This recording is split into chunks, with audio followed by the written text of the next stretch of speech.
This year, you're going to celebrate 70 years of marriage to your wife, Joni.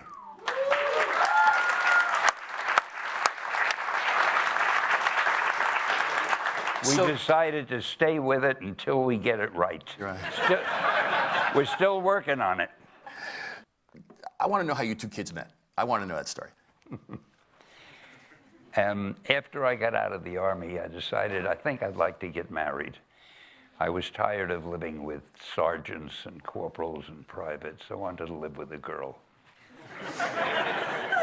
And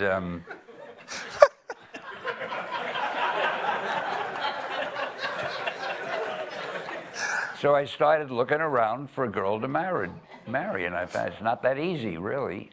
There are a lot of girls, but you got to find the right one. And then somebody told me that there was a nice girl working at a model agency, and I should go up and try to meet her. I could mention his name. He told me her name. He said, go up and ask for her and say I told, blah, blah, blah.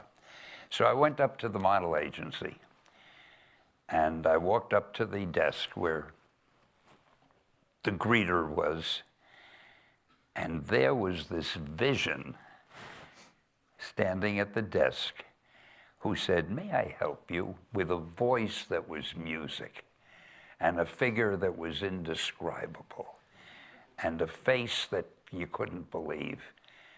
And I said, I love you.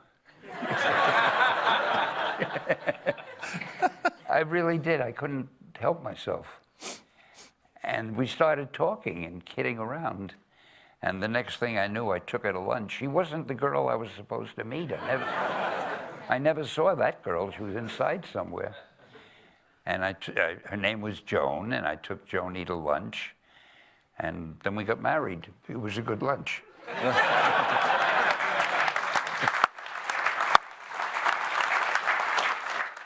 I personally believe that Joni she's the reason we're here. I think Joni is responsible for the Marvel Universe, right? Because, you know. She's responsible for my universe, right, that's for sure. But, you know, there's that story, I mean, where you were going to quit, right? Now I see what you were leading up. You are clever, and the way you get around. This is all about Joni. We wouldn't be here. This wouldn't be happening. I was doing the comics, and my publisher, Martin Goodman, told me how he wanted them done.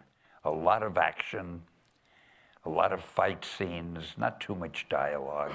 Our readers don't like to read dialogue. And don't use any big words. They're not good at vocabulary. Just concentrate on the fight scenes. That's what they like.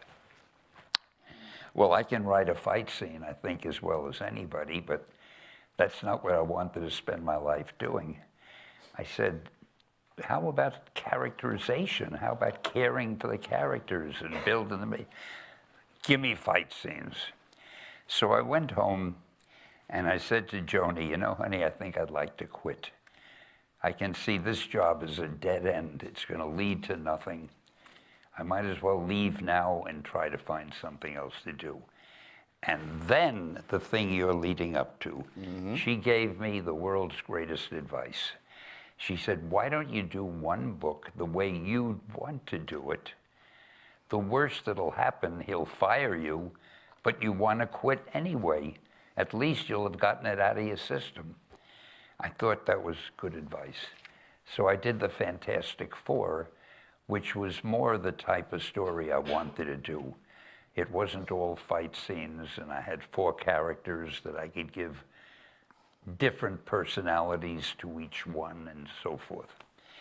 And I did it. I didn't hear much from Martin about it until 30 days later when the sales figures came in. And he said, hey, Stan, you know that Fantastic Four, it did well. It sold more than any of our other books. How about if you do a few more titles like that? And that's what started the whole thing. So bottom line, guys, thank you to Joni, right? If not for Joni, yeah. I'd be sitting here. No, I wouldn't be sitting here. I'd be a mall cop. I'd be outside saying, hey, you got a nickel? Yeah.